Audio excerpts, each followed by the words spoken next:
Vous regardez le JT Cannes Maroc 2025 avec Spiro. Spiro, le leader africain des motos électriques. Spiro par Arise, le leader continental du Made in Africa.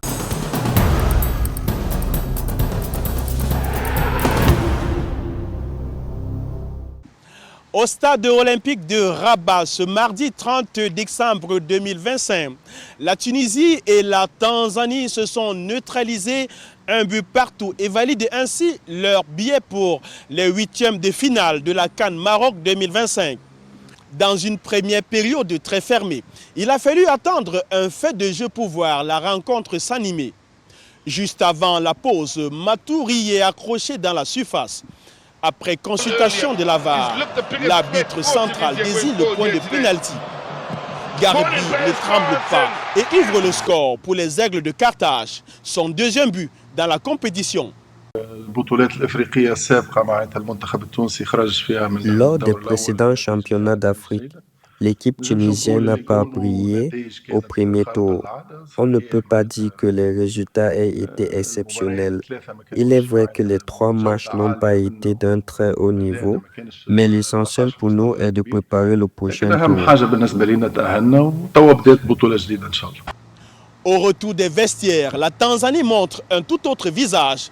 À peine 4 minutes seulement après la reprise, Saloum déclenche une frappe superbe de l'extérieur de la surface et égalise. Un but historique pour relancer les Taïfa Stars.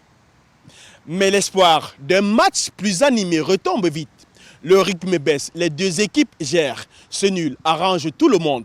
La Tunisie assure la deuxième place du groupe C avec 4 points. La Tanzanie, quant à elle, avec 2 points, se qualifie pour la première fois de son histoire pour les huitièmes de finale en tant que meilleur troisième. La prestation qu'ils ont fait aujourd'hui, c'est plus que remarquable contre une équipe de la Tunisie qui, si je ne me trompe pas, ils ont créé une seule situation net. Dans le même temps, au complexe sportif de Fès, le Nigeria a fait le travail face à l'Ouganda.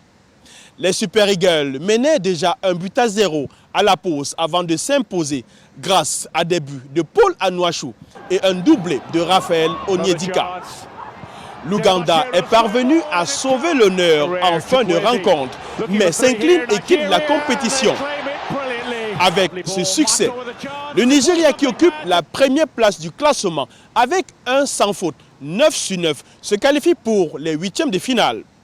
Si la qualification est acquise, la Tunisie n'a pas totalement rassuré dans le jeu et devra élever son niveau face au Mali au prochain tour.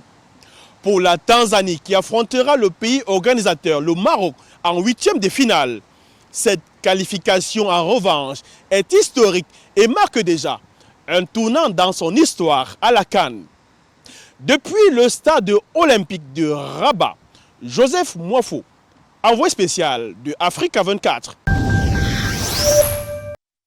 Lucas Zidane réussit une entrée nette à la CAN Maroc 2025. 2 matchs, 2 cages inviolées, qualification déjà acquise. Un 3-0 maîtrisé contre le Soudan à Rabat, puis un 1-0 serré face au Burkina Faso qui place les Fennecs en tête du groupe E.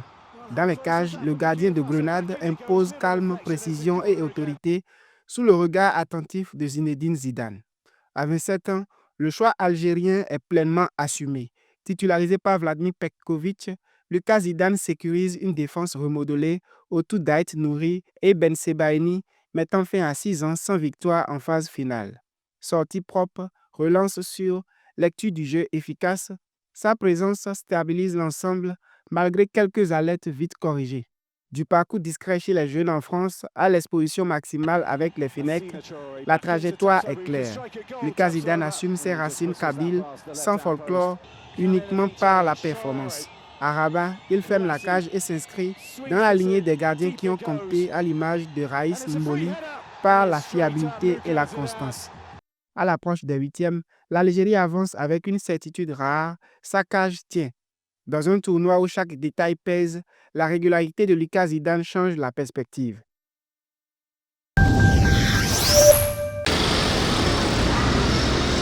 À chaque coup d'envoi de la CAN, Ouagadougou change de visage. Le vert, le rouge et le jaune envahissent les trottoirs. Pour les commerçants, c'est la période des vaches grasses. Des maillots aux autocollants pour moto, tous ceux qui portent l'emblème des étalons s'arrachent comme des petits pains. Un business éphémère mais lucratif qui fait vivre des milliers de familles. Moi ici au niveau du carrefour de Karbala, voilà, je vends les trucs des étalons là. Voilà, pour les supporters. Depuis le matin là, bon, ça marche un peu. Par la grâce de Dieu, ça va. Problème, ça marche un peu. Le chaque jour qu'on sort sur le marché, on gagne aussi notre pain.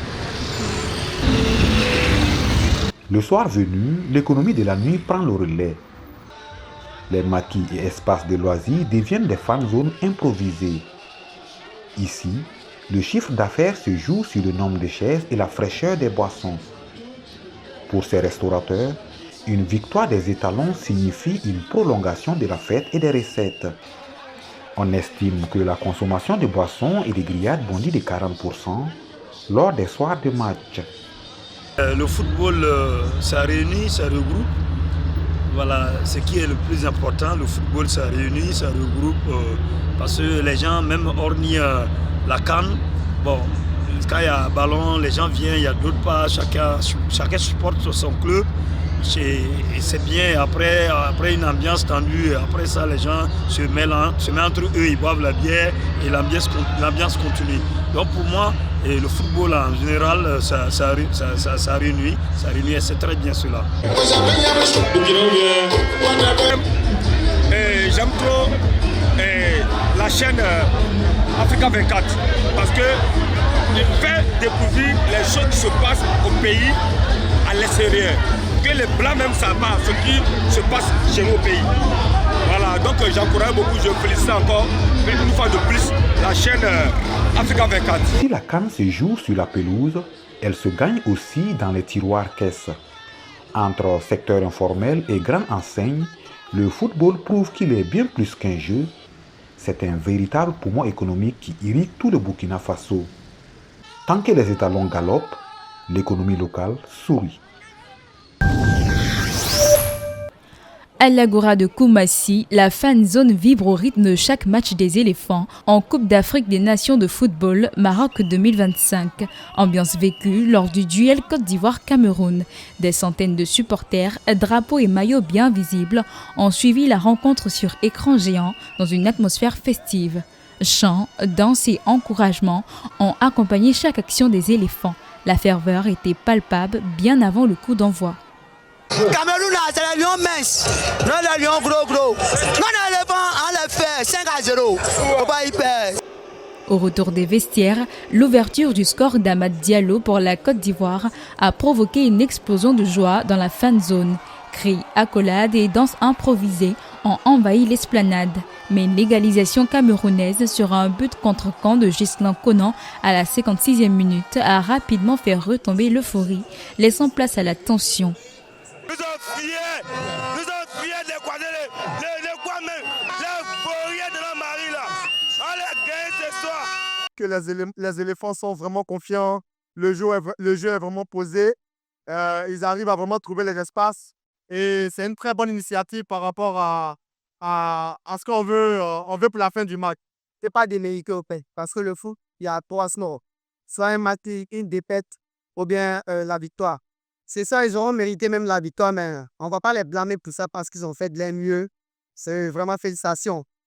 Au coup de sifflet final, le nul de 1-1 n'a en rien refroidi l'ambiance à Koumassi.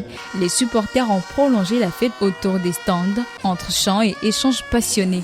La fan zone a vibré bien au-delà du match. Elle illustre l'esprit de la CAN 2025, vécu hors des stades, une célébration populaire où le football rassemble et réunit.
Vous regardez le JT Cannes Maroc 2025 avec Spiro.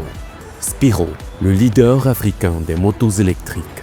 Spiro par Arise, le leader continental du Made in Africa.